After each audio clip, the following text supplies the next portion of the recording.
Welcome back to Cleveland Browns Daily, brought to you by Ballybet, an official sports betting partner of your Cleveland Browns. Aiden Huntington and the 7-time Pro Bowler Joel Bitonio.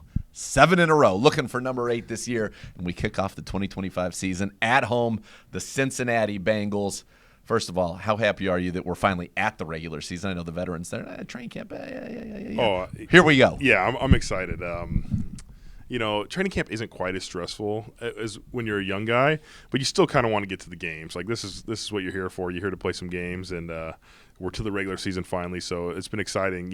Kind of ramped up this last week or two. The energy, the stress levels, the anxiety, but we're ready to go. They've said that, you came back. Stefanski says golf simulator. You say the Stefanski offense. What's it been like getting back to both of those things on a regular basis, and probably a lot more the Stefanski offense, but getting back in that groove? Right, he says that, but now that the season started, I'm done with the There's golf no simulator. simulator. So it's not really a fair thing. Yeah. But in the offseason, AB was like, I had a feeling you were coming back because every day you'd work out and you're hanging out of the building playing the golf simulator. He's like, so I assumed you were kind of coming back before you told me you were. And I was like, yeah, that's a fair point. I guess I gave that part away. But no, I'm feeling good. We've come back with Coach Stefanski, Tommy Reese's wrinkles, Coach Bloomgren. They've all kind of put a lot into this offense, and it feels good, though. It feels a lot like 2020, 2021, 2022. You want to run the ball. You want to take your shots on play action. Sure. You want to do those things.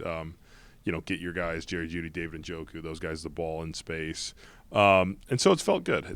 We'll see how it goes once the season gets going, but just where we're at, what we've installed, how we've practiced, I think we're at a good point. How are you feeling? Pretty good. You wake up some mornings better than others, but for going through camp and ready for week one, I'm feeling pretty good. We'll see once you start playing 60, 70 plays a week and how the body holds up there. But going into it, I'm feeling fresh. I'm feeling ready to roll. I know you had a big talk with Joe Thomas this offseason about that. They said, look, if your body can do it, let's do this, right? And obviously for him, his body got to a point where he could no longer do it. I know he's living vicariously through you now. So how was that kind of conversation, and how much did that kind of factor and maybe even affect your outlook on things? Yeah, I talked to a bunch of different people, and Joe obviously was here. I talked to Mitch Schwartz and John Greco and some of these guys that have played and done their thing and have retired, and so going through it, you want to get opinions, and it's always your own personal opinion, but you hear things from other people, sure, and it gives you an idea. And some things resonate, right? Right. You're like, that makes a lot of sense. And Joe was kind of like, hey, man, if you can play, I would. He's like, my knees were shot, all those things, but he pushed. He kind of helped me push through it. I was at that point when I was talking to him, I think I had already decided I wanted to play again, but getting some reassurance of hey, I think you should, kind of helps push you over the hump as well. So what does this mean to you to go out there 2025? Joe Flacco, the quarterback. You've got a lot. You mentioned some of the stars on offense. You got stars on defense, but you also have this mix of infusion, right? 12 rookies on this roster. What's this kind of the vibe for this football team? Because it's an interesting roster in that sense. You've seen a lot of different rosters in your times here at the Cleveland Browns, but this one has bona fide stars on both sides of the ball, Pro Bowlers, all of that, but then also a ton of rookies, and quite frankly, some who, if they're as good as it appears, could be franchise changing for us.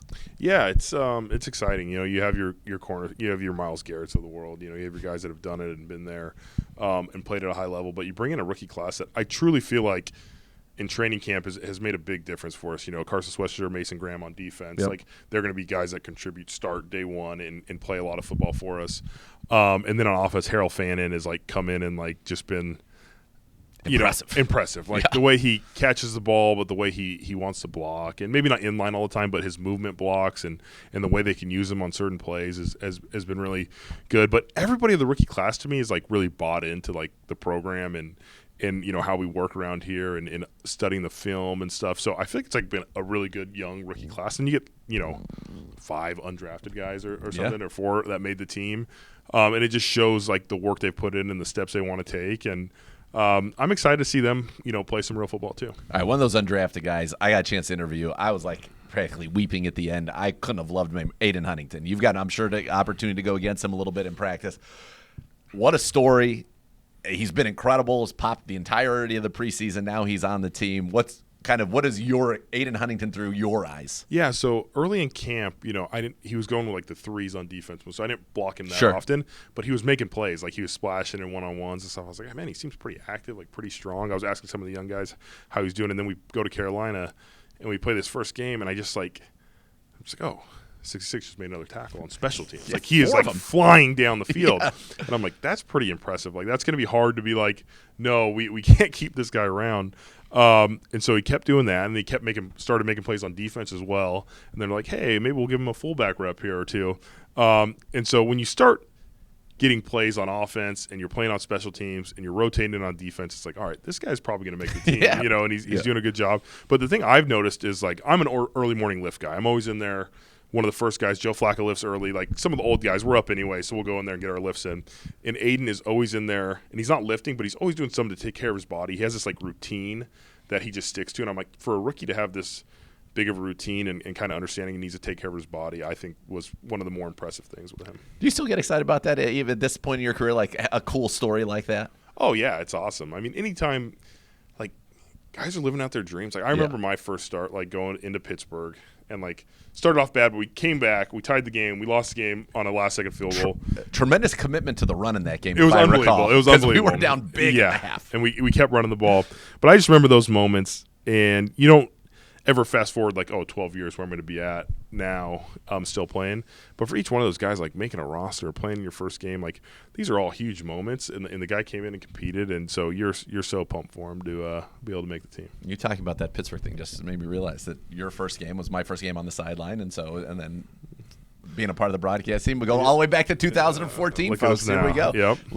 Look at us now, doing pretty well here, Joel Bitonio. All right, new defensive coordinator. And this is something I talked with Kevin Stefanski about.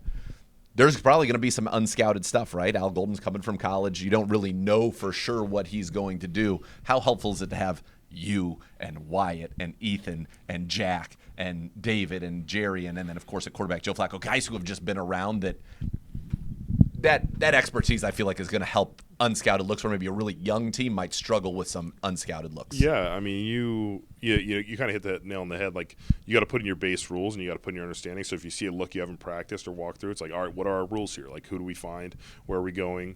And that makes it a little bit easier. We've pulled up some Notre Dame film to see some of the stuff he did in certain situations there. The personnel's different. Totally. But just the way he likes to call plays, like if you're calling certain things on 3rd and long, you're probably doing that in the NFL too. You're probably doing that throughout your career. So we've had a lot of film and a lot of time to study. We know a lot of their players, but it'll be good. I think once we're out there, we have enough vets that we can talk through anything we see and be like, all right, this is how we're going to pick it up for the rest of the game. So I think we're in a good spot there, but I'm sure we're going to see some stuff that we haven't prepared for, and that's part of football. All right, walk me through a Saturday night Joel Bitonio before the home opener. Oh, man. Well, I'm old enough now where they let you stay in your house if you want, and I do not stay in my house because I have 3 kids. And you're like, I need to sleep. Yeah. And so I go to the hotel. We have our meetings. We walk through there. I'll have a little snack afterwards, nothing too crazy. Get some melatonin in the system. Yeah. Walk through. By Saturday night, like, you're prepared. Like, you have enough of the game in there. It's really like, can I get a good night's sleep, hydrate a little bit, wake up and get going. But do you still get butterflies at this point? You still get butterflies. I mean, every game you play, especially as a lineman, like a lot of your job is like protecting your brothers out there. So it's like you have to. When you don't care about it, that's probably when it's like, all right, I don't need to be out here anymore. But no, you still get butterflies. You still want to compete, and especially the first game of the season, like it's like, hey, like we still got it. We still can play football, And so it'll be a big moment. But no, I keep the same routine and just kind of roll with it. I'm excited to get in front of the fans, hear that crowd at Huntington Bank Field, and how much does that help? Because obviously they're quiet on offense, but certainly very loud when our D's on the field. Oh, it's gonna get fired up, and truthfully, no matter what we've done in the past, like the year we went 0-16, we came back the next year, like the crowd week 1 is unbelievable, unmatched. The Muni lot's going to go crazy. Like perfect weather. I'm a lineman, so maybe 5 degrees cooler. It's already, pretty low cool. 60s, dude. You're good. I can't complain. But no, it's going to be awesome, and I hope they let Miles and our guys get off the ball as fast as humanly possible. How much of a factor is that? Because you do it from the opposite side. So let's say we're in Seattle or we're someplace where it's really, really loud, and you do have to go off that silent.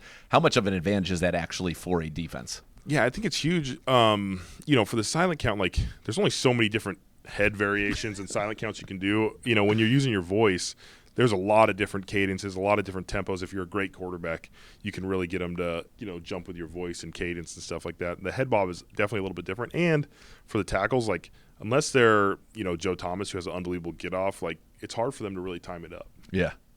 Joel Bitonio. Always a pleasure, man. Can't wait to see you out there. Still kicking. Yeah, thanks for having Elite, me. folks. This right here, the gold standard, Joel Bitonio. Thanks for the time. Thanks. All right. We'll cut that top. Yeah, I'm